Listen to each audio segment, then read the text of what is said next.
today we'll start with the histology of small intestine. So as you know that small intestine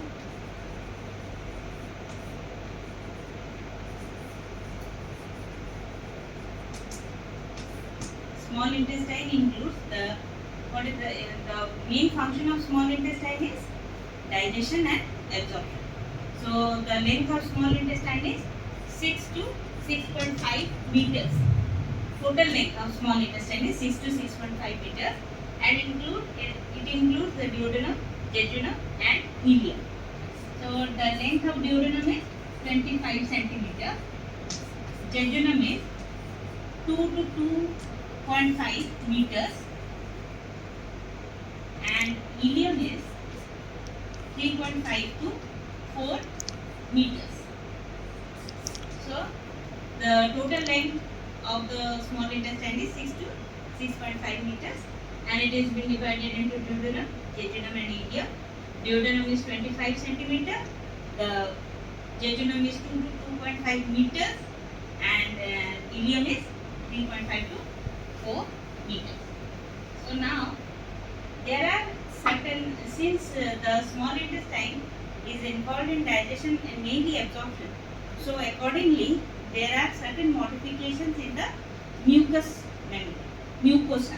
So according to the general plan of GI tract, we know that from lumen to outside, according to the general plan of GI tract, from lumen to outside, there are 4 layers. That is the mucosa, then comes your submucosa, then comes your muscularis externa, then serosa. So mucosa consists of 3 things. Mucosa, it consists of 3 things.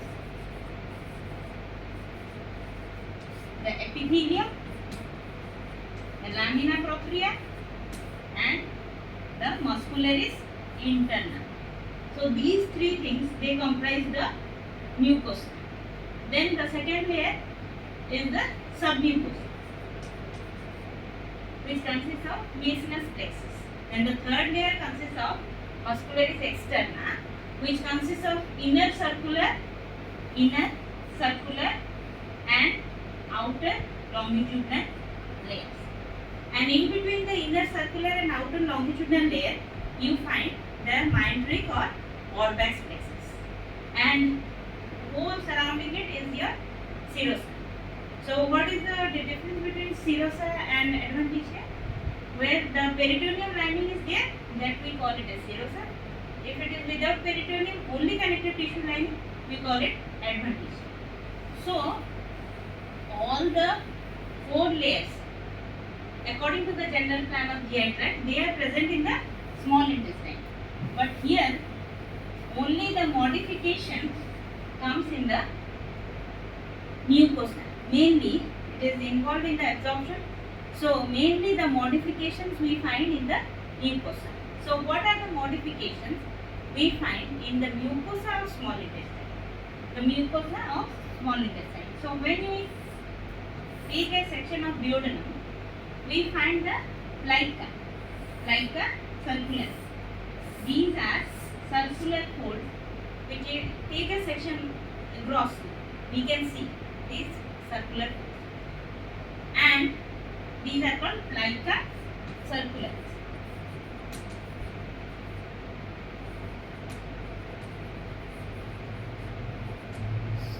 And over this plica we find villi. Over this plica we find villi, which also increases the absorptive power. So plica increases the absorption by 2 to 3 fold. 2 to 3 fold. Villi increases the absorption by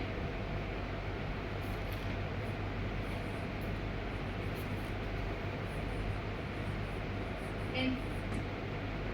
So you see the villi is again lined by enterocytes, tall columnar cells. Okay. The villi, they are lined by tall columnar cells, and in the center these villi have lacteal, which is a blind, these are blind lymphatic channels which are in connection with the submucous lymphatic plexus in the submucous. So this is the cross section of villi, showing the central lacteal in the center, and on both sides it has capillaries. Okay, on both sides it has capillaries. So over this, over the villi, we find the enterocytes. These are the tall columnar cells, and if we magnify and see each tall columnar cell, the enterocyte, at the apical portion of the enterocyte, they have microvilli, which also increases, which again increases the absorption. So over these enterocytes, you have microvilli.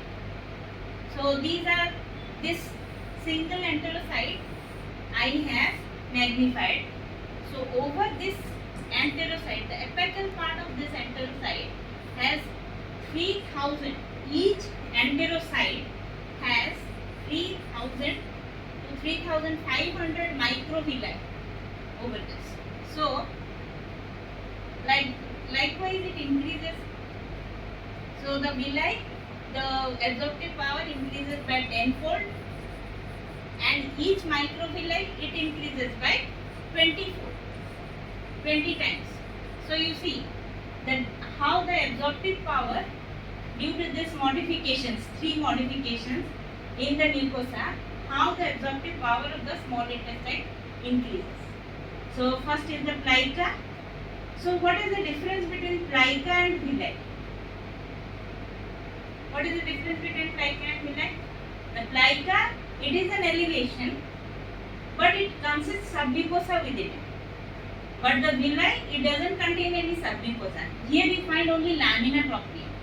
Okay, here you find only, it is the extension of mucosa, and in here you find only the lamina propria. No submucosa has entered into the villi. But in plica, submucosa is the forming the core of the plica, circularis. Okay, so that is the difference. In plica you find both the submucosa as well as the lamina propria, mucosa, all the components of mucosa. Here the villi, over the villi you find the enterocytes, and the core of the villi is formed by the lacteal, and on both sides you find the capillaries. And the connective tissue layer is also there. One enterocyte I have magnified, and the apical portion of one enterocyte, it has 3000 to 3500 microvilli each enterocyte, and the microvilli increases the absorptive power by 20 folds, and the villi increases by 10 folds, and plica increases by 2 to 3 folds. So likewise it becomes, total comes to be 600 to 800 times the absorptive power it increases. So now we will focus on what type of cells we find in the small intestine. So small intestine starts with the duodenum. So I told you about the plica. So in the duodenum, so in the total small intestine, the first part of the duodenum, first 1 inch of the duodenum is devoid of plica, and last 6 inch of ileum is devoid of plica. So plica is absent in first 1 inch of duodenum, so duodenum, and last 6 inches of ileum. Ileum is, I told you, it is 3.5 to 4 meters. So last 6 inches of ileum is also devoid of plica. So duodenum, it has 4 parts. The first part, the second, the third, and the fourth.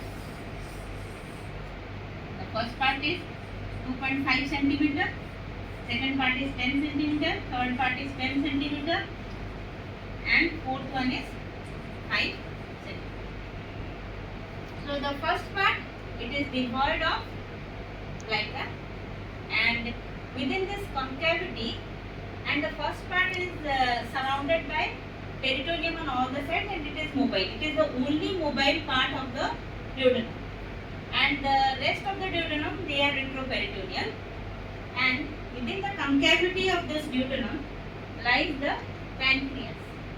Within the concavity of duodenum lies the pancreas. You see the pancreas lies here. Within this concavity lies the pancreas, and the tail of pancreas touches the spleen.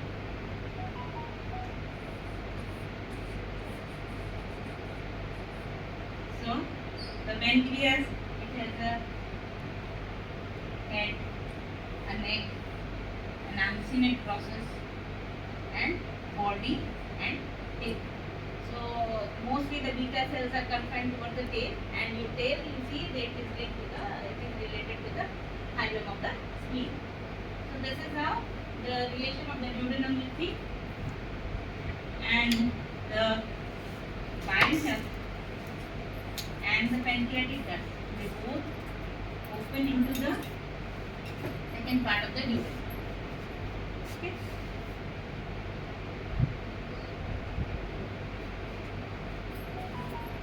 And in the come to the histology, proper histology of the duodenum.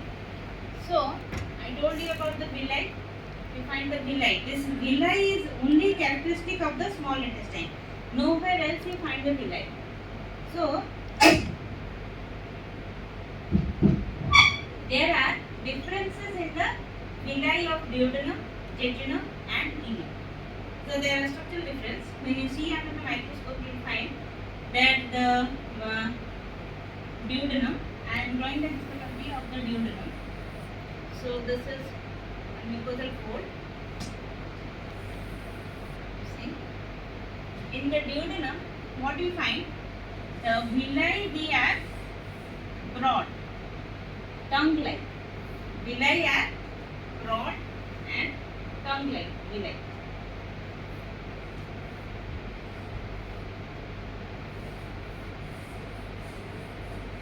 They are broad and tongue-like, and again they are lined by enterocytes. These villi are lined by enterocytes. Okay, likewise, you can draw this. And I told you in the core there are lacteals and so on. Then in the submucosa of duodenum, this is the muscularis inter. So in the submucosa of duodenum, you find many Brunner's glands. In the submucosa of duodenum, you find Brunner's glands, which is the characteristic feature of duodenum.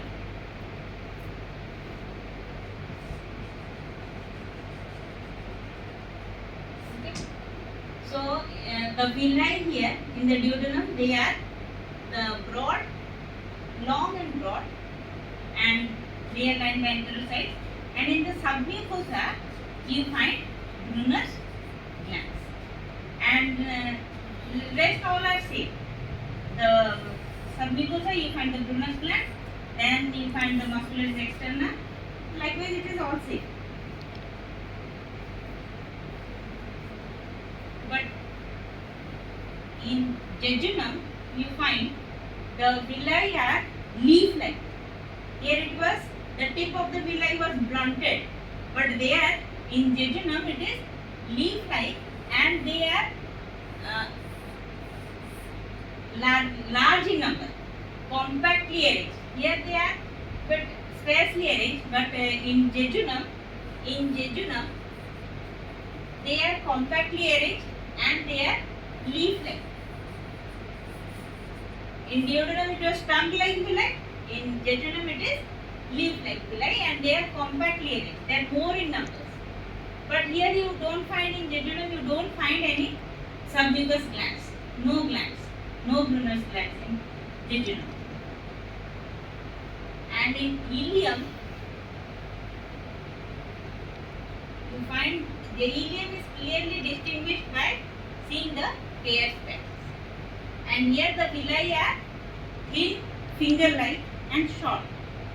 The villi are finger-like and short. And here you, in ileum, you find pairs patches. These are lymphatic aggregates. You find the lymphatic aggregation of lymphatic nodules. These are the pairs patches. And over the lymphatic nodules, you find the villi are short. Over the lymphatic nodules, you find the villi are short.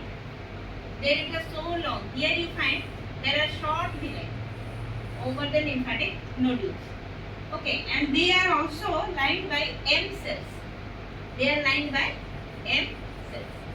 These are, why they are called M cells? These are having certain microfold cells, otherwise called microfold cells, which are found. These are Pearce patches,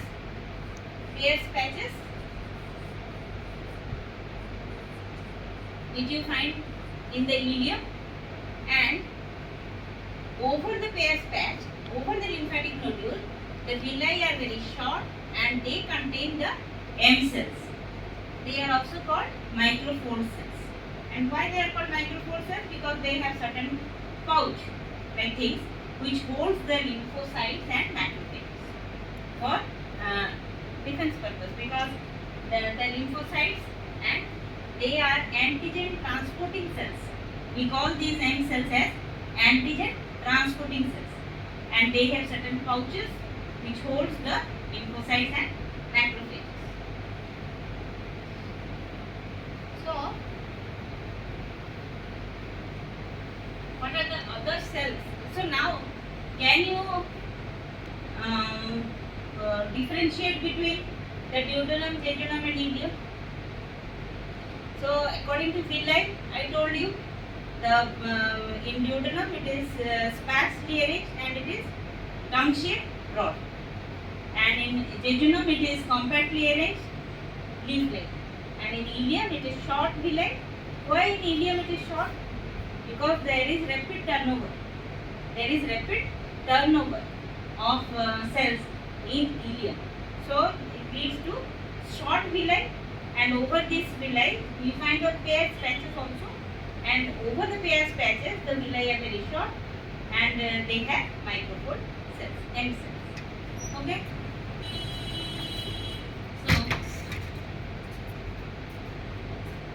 So this is all about the tree. And what are the cells you find? I told you the Brunner's gland. Where do you find the Brunner's gland? You find the villi. From the base of the villi, adjacent villi, there is a tubular gland called the Brunner's gland. These are the villi. From the base of the villi, you find the gland, that is tubular gland, which is intestinal gland. You find the tubular. What are the cells you find lining the Brunner's gland? Cells lining the Brunner's gland.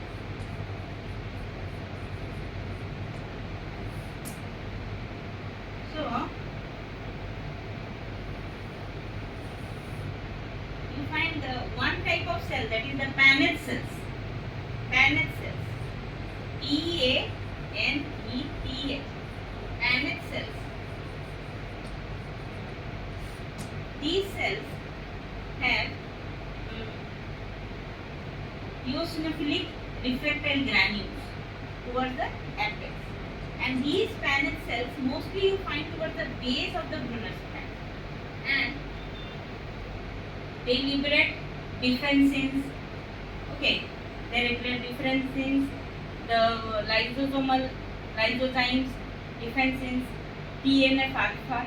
These factors are released by Paneth cells, which provide immunity to the intestinal mucosa. Then I told you these Paneth cells are also rich in zinc. They are rich in zinc, and they contain eosinophilic granules which are highly refractive. Then you find enterocytes. I told you about the enterocytes. The goblet cells also found here. Enterocytes you saw over the apical part of the enterocyte, you saw microvilli. So those are normal. These are tall columnar cells, enterocytes. They occupy about 60%. Then next type of cell is the goblet cells. Enterocytes. The goblet cells. In between you find the goblet cells. These are mucus releasing cells which protect the mucosa of the intestine. Then you find enteroendocrine cells. Enteroendocrine cells or Apud cells. And you also find some stem cells. Also you find some stem cells. So these are the cells you find, and this Brunner's gland, it releases the alkaline mucus, and it also releases high concentration of bicarbonate to neutralize the acid current. And these Brunner's gland, they are also secreting the human epidermal growth factor, so which helps in the mitotic activity of the epidermal cells. And these Brunner's glands, they also inhibit the secretion of HCl. So finally the Brunner's gland, they secrete the alkaline mucus, and which has high concentration of bicarbonate to neutralize the acid kind. They secrete human epidermal growth factor, which increases the mitotic activity of the epidermal cells. They also inhibit the secretion of HCl, and it also secretes an enzyme which helps in the activation of trypsinogen to trypsin. So these are all the activities of the Brunner's gland, which we find in the small intestine. And for small intestine, the characteristic feature is the Paneth cells. You don't find it anywhere, neither in the large intestine nor in the stomach, anywhere else. So this Paneth cells, they are the characteristic feature of small intestine. So what is the use of muscularis interna in small intestine? So this muscularis interna, it helps in the milking action of the villi, side to side movement of the villi, the localized movement of the mucous membrane, and it releases the pressure from the venous plexus of submucosa, and it expresses the secretion from the intestinal glands. It expresses the secretion. What is the use of muscularis interna in small intestine? It helps in the milking action of the muscularis interna, which is present in the mucosa. So mucosa consists of, I told you, the epithelium, the lamina propria, muscularis interna. The muscularis interna, what is the use of muscularis interna here? It helps in the movement of the villi, side to side movement of the villi, the milking action of the villi. It releases the pressure, venous pressure, which we find in the submucous, venous pressure, and it helps in the secretion of the intestinal gland, and helps in the localized movement of the mucous membrane. So finally, summarizing, what are the characteristic features of small intestine? So finally, I will summarize what are the characteristic features of small intestine. So only what you find in the small intestine is the modification of mucosa layer for increased absorption, that is the plica circularis. This is one modification. These are the characteristic features of small intestine.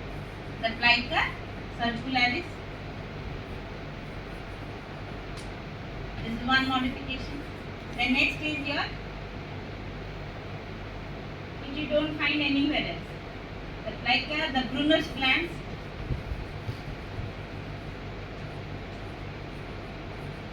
Which you find especially in the duodenum.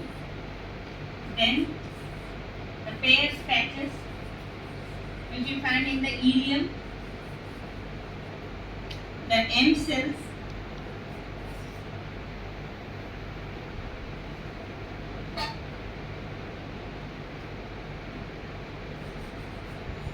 M cells, and number 5 is the Paneth cells.